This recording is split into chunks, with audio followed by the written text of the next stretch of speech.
Le musée de l'homme de Paris abrite des crânes humains africains et asiatiques issus des périodes coloniales, compte aussi les crânes de combattants algériens, notamment des résistants de la célèbre bataille des Ahadcha, rappelant ainsi une page sombre de l'histoire de la France coloniale.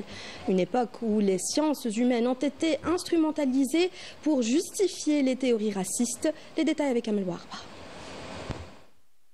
Dans la capitale française qui prétend défendre les droits de l'homme et les principes de justice, de fraternité et d'égalité, se trouve l'incarnation même de la violation de la dignité humaine.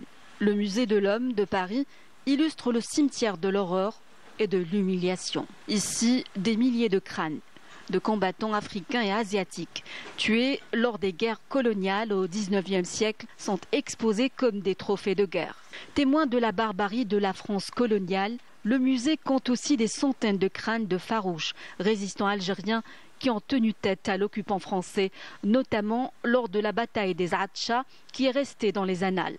Ce musée de l'horreur héberge environ 25 000 restes humains collectés par les troupes françaises lors des périodes coloniales dans des conditions horriblement indignes qui considéraient les résistants à l'occupation comme des sous-humains.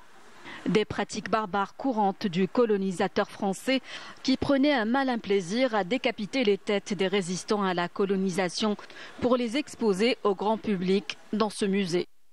Un lieu qui symbolise une époque sombre de la période coloniale et de l'histoire de l'humanité. Une époque où les sciences humaines ont été instrumentalisées pour justifier des théories racistes et des pratiques inhumaines. Si le musée de l'homme de Paris incarne le visage hideux de la France coloniale, il met en lumière les crimes contre l'humanité et les crimes de guerre qu'elle a commis en Algérie durant 132 ans d'occupation, marqués par des massacres, des enfumades et des explosions nucléaires.